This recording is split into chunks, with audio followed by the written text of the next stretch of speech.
I hope you're doing well. Sorry, it has been a while since I have talked to you all. My work has been extremely busy, but the good news was that there was not much going on in the immigration in the United States that I felt the need to come and talk to you until last week. Last week, as some of you might have already heard, the August visa bulletin came out. So, this visa bulletin kicks in about 10 days, starting August of 2023. And there was some big news there, particularly related to EB1. We noticed that EB1 had backlogged. And this is a shocker to me, particularly because there is a date associated with EB1 rest of the world. As you can see here, EB1 China and India are also backlogged, but this is not new. India EB1 was backlogged in the past, and this is the end of the year, the end of fiscal year. That means starting October of 2023, new visa numbers will come about, and I'm hopeful that these numbers will reset.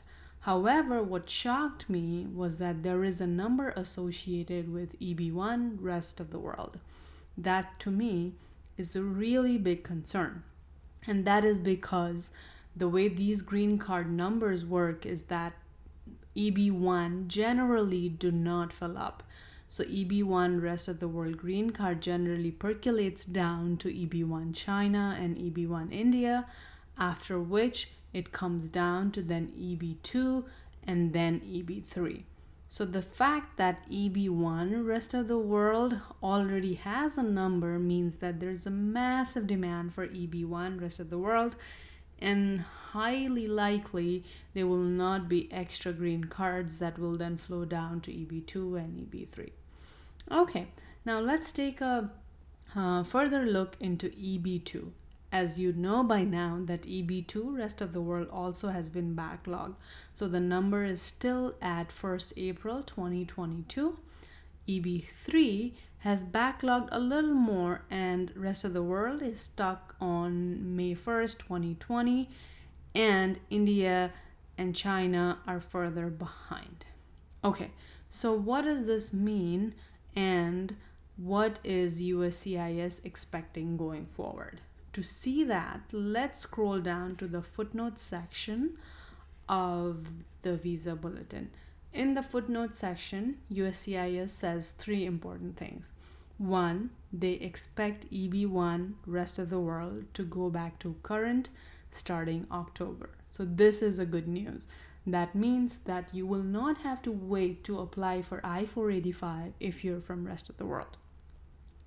Another, footnote F, says that EB1 India will most likely reset but will not be current.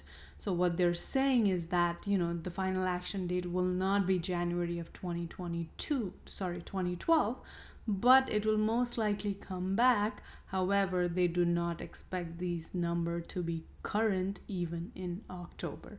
And finally, EB3 for rest of the world. They said there's a massive demand of EB3 for rest of the world, and there will be a backlog in this category.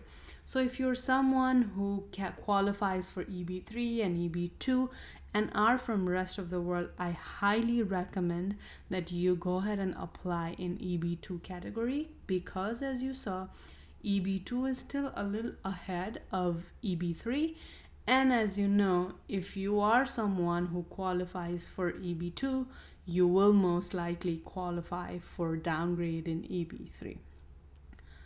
Okay, that is really all I had to tell you about this visa bulletin. There has been some news associated with Canadian immigration also in the last couple of days, particularly related to H-1B visa holder. So Canada has opened a new path that lets H-1B holders from America move to Canada easily. I am not going to talk about it in this video, but if that is something that you're interested in, please let me know. I am aware of what is going on. However, I am not an expert, but if interested, I can do my research and talk about it. At the same time, I also am doing a completely different set of videos that I'm very excited about, and I will bring it to you 15th of August in just about a month. If there is anything else, please feel free to comment, and questions are always welcome. And please don't forget to like and subscribe. Thank you and have a good day.